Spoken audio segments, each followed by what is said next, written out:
1, 2, 3. Perkenalkan, saya Putri Luciana Dewi dari Universitas Kusuma Wisada Surakarta. Di sini saya akan melakukan tindakan OSCE yang berjudul edukasi keluarga tentang nutrisi selama menyusui. 3. Selamat siang Ibu, perkenalkan saya Bidan Putri yang berjaga pada siang hari ini. Sebelumnya dengan Ibu siapa? Karina. Ibu Karina, umur berapa? 30 tahun. 30 Mbak, tahun. stop saya kita Riko mau.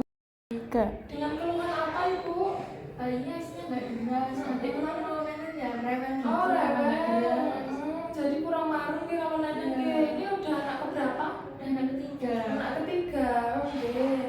Nanti saya akan memberikan edukasi nutrisi pada ibu hamil agar nanti di rumah produksinya ASI bisa banyak, jadi adik bisa maksimal gitu. Ini saya izin untuk cuci tangan terlebih dahulu 2, 3. Nah, di sini sebelumnya apakah Ibu sudah tahu nutrisi setelah Ibu melahirkan atau Ibu nifas?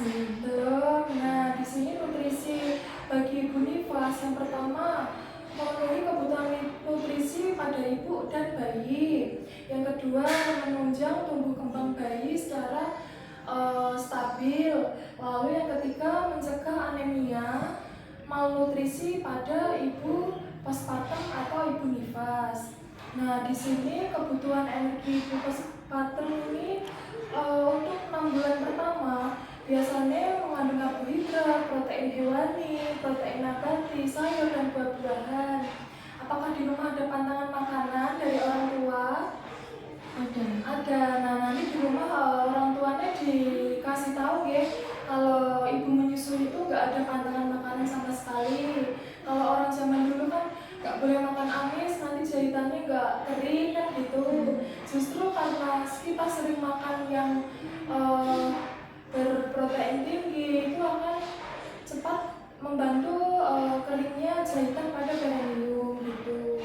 Jadi semisal mau apa aja, lauk pauk, ayam, hati, daging, telur itu nggak apa-apa. Tahu, tempe itu juga nggak apa-apa. Sayur, buah. Kalau ibu menyusui biasanya harus sayur-sayuran hijau atau kayak pulup-pulupan gitu agar hasilnya berproduksi secara melimpah. Nah, di sini makanan yang bersumber vitamin A untuk meningkatkan kandungan vitamin A di dalam ASI. Bayi akan lebih kebal dan jarang terkena infeksi penyakit ataupun virus. Kesehatan ibu juga lebih cepat pulih setelah melahirkan. Lalu sumber makanan yang mengandung vitamin A yaitu kuning telur, hati, mentega, sayur yang berwarna hijau, dan buah-buahan yang berwarna kuning seperti wortel, tomat, nangka, seperti itu Nah, di sini ibu nifas juga mendapatkan tambahan berupa kapsul vitamin A dengan dosis 200.000 UI diberikan sebanyak 2 kali. Nah, diberikan 2 kali yang pertama saat ibu proses persalinannya berlangsung, kemudian pemberian vitamin A yang kedua selama 24 jam dari pemberian vitamin A pertama gitu. Nah, di sini fungsi dan kebutuhan cairan untuk ibu nifas itu untuk mengatur kelancaran metabolisme dalam tubuh. Jadi nanti ibu nggak sembelit, nggak BAB-nya lancar, hamilnya lancar gitu. Dan di sini ibu nifas harus minum sedikitnya 3 liter atau 14 gelas itu agar cairan di dalam tubuh kita tercukupi, mineral kita tercukupi, jadi kita tidak dehidrasi. Kalau nanti kita dehidrasi, kita juga bisa akan mengakibatkan anemia. Soalnya kan ibu kan masih menyusui juga, kalau nggak ada cairan yang masuk, otomatis ibu akan pusing, mudah capek kayak gitu. Ini nanti 3 liter itu diminum setelah ibu menyusui Nah, di sini fungsi tablet zat besi dalam masa nifas itu dibutuhkan untuk menaikkan sirkulasi darah sel serta menambah sel darah merah Ibu nifas harus mengonsumsi tablet besi satu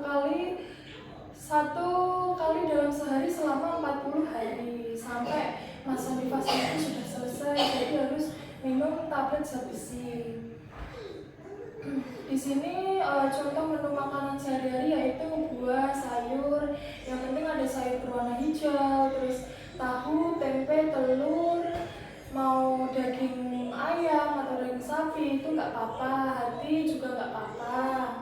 Kemudian buah-buahnya monggo, kerso semua boleh, nggak ada pantangan makanan ya.